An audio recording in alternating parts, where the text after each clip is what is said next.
Je vous le disais juste avant la pause, le haut-commissaire Louis Lefranc a souhaité s'exprimer avant la séance du Congrès cet après-midi. Monsieur le haut-commissaire, bonjour. Bonjour. Et pour vous interroger, Elisabeth Noire.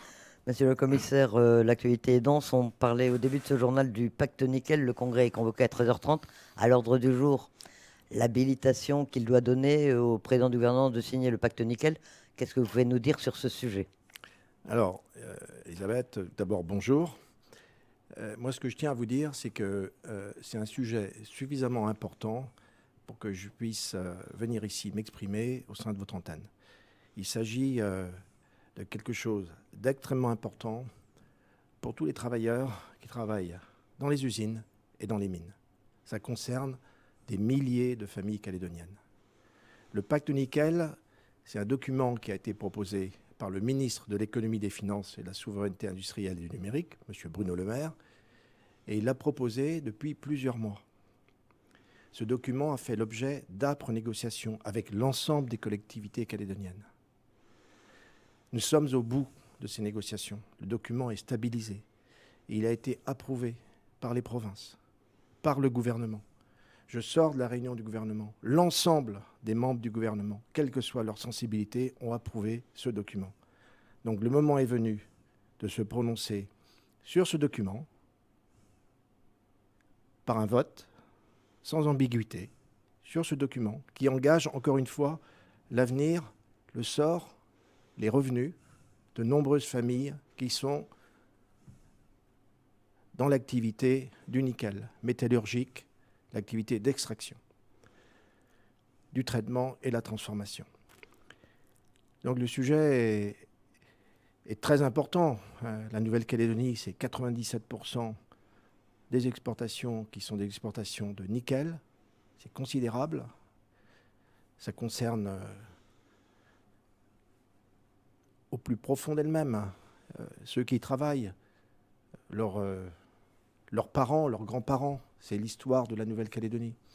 Le pacte qui est proposé, c'est un pacte qui est équilibré. C'est un pacte sur lequel il faut maintenant s'exprimer. Le président du gouvernement demande, comme l'a dit Bruno Le Maire, c'est courageux de sa part, à être mandaté par les élus du Congrès de la Nouvelle-Calédonie pour pouvoir le signer. En même temps, il prend un risque. C'est de ne pas être mandaté. Mais il fait prendre aussi un risque à tous, toutes celles et tous ceux qui travaillent dans le secteur de la mine et dans les usines. Donc nous, moi qui représente l'État ici en Nouvelle-Calédonie, on accompagne bien évidemment le gouvernement, son président, pour que ce pacte soit signé, soit approuvé par les élus membres du Congrès cet après-midi. Moi, j'y mets aucune pression. Je mets simplement chacun devant ses responsabilités. La situation financière nationale est suffisamment grave pour qu'on prenne vraiment bien en compte l'offre qui est faite par le gouvernement de la République, par le ministre qui est venu ici passer plusieurs jours pour voir les usines, pour rencontrer les syndicats, les directeurs de ces usines et les élus. Il faut le prendre en compte. Qu'il y ait une motion préjudicielle, je vais dire, c'est la vie normale. Une motion préjudicielle qui reporterait donc l'examen du texte. Le texte doit être voté aujourd'hui. C'est oui ou c'est non. Voilà, je ne peux pas être plus clair. Ensuite, la motion préjudicielle, rien n'empêche d'en discuter. Aujourd'hui, dans 8 jours, ça peut être tout à fait joint au pacte, sous la forme de préoccupation des élus calédoniens. L'un n'empêche pas l'autre, mais l'un n'est pas lié par l'autre.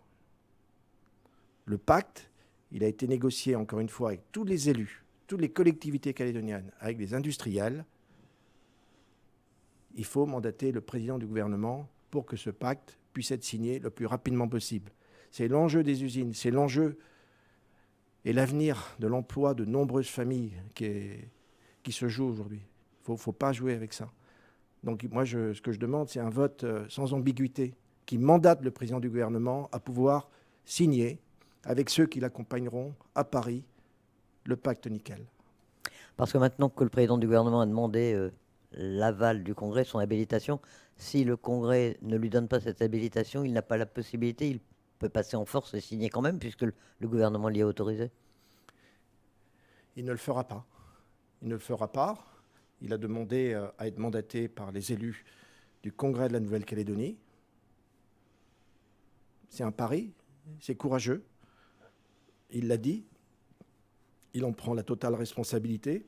Bruno Le Maire, le ministre en charge de l'économie, des finances, de la souveraineté industrielle et du numérique, le sait. Il l'a dit lors d'une expression publique avec l'un de ses conseillers qui a répondu à un certain nombre de questions du public.